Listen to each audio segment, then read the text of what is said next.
there's so many interesting dynamics in college football and ways that college football is different from the NFL.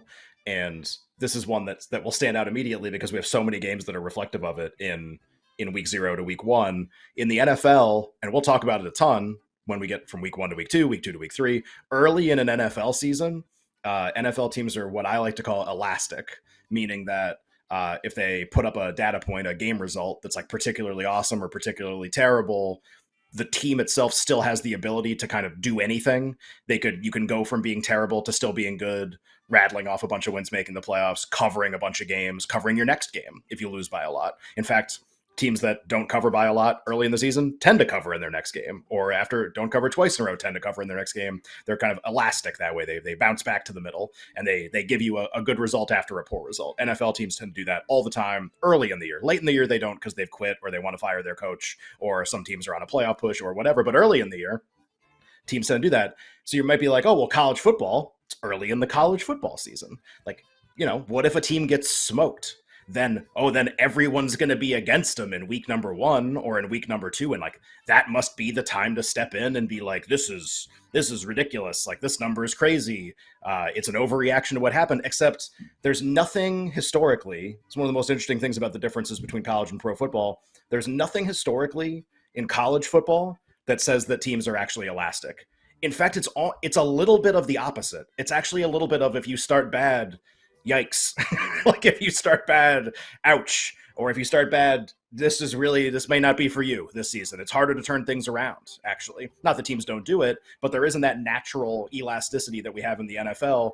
Anybody gets beat by a lot in the NFL, you can't be afraid to bet them the next week. They can still be good. The number can still be wrong, can still be worth betting, or can at least be valuable. College football, it doesn't really work like that. Like you try to cross-section all these teams in a variety of ways. Teams that don't cover by large margins, teams that lose by 2 touchdowns or more, teams that lose by 4 touchdowns or more, and then give them all kinds of situational setups. Okay, well, what if they were on the road and now they're at home? What if what if the team that's visiting them hasn't played a game yet, but they've played a game? All these things that you would think might be intuitive advantages.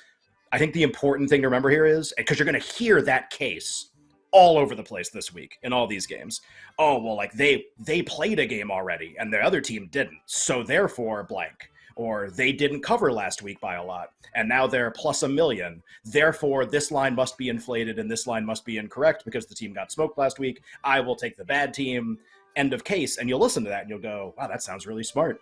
That must be supported by the history of college football. And none of those things are supported by the history of college football. In fact, teams that play a game and then play a team starting for the first time, the team that's playing for the first time actually wins and covers more often of the time. It's actually the exact opposite of what you would think. Not enough that you can bet it blindly or even really take advantage of it. Just know that, like, part of, I think, betting college football early in the season, or betting sports, period, is if you hear something and it sounds like it's possible, but it is also possible to be researched and supported, just like check it out.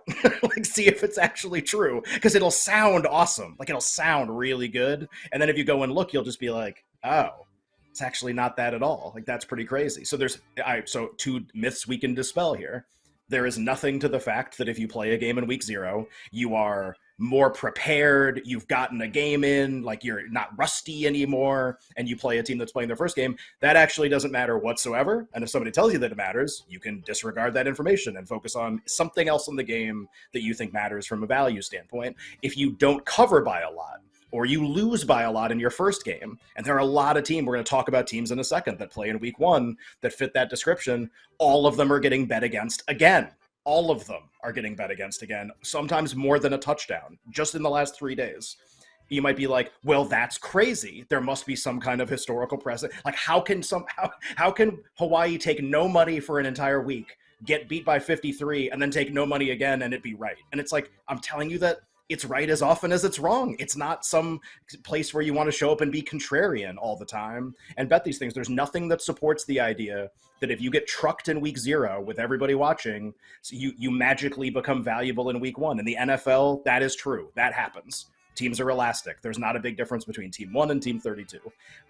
In college football, there's a massive difference between all of these teams, and we're trying to actually, with very limited information, figure out what that difference is. We know it's significant. We don't know exactly how significant. That's what we're trying to solve.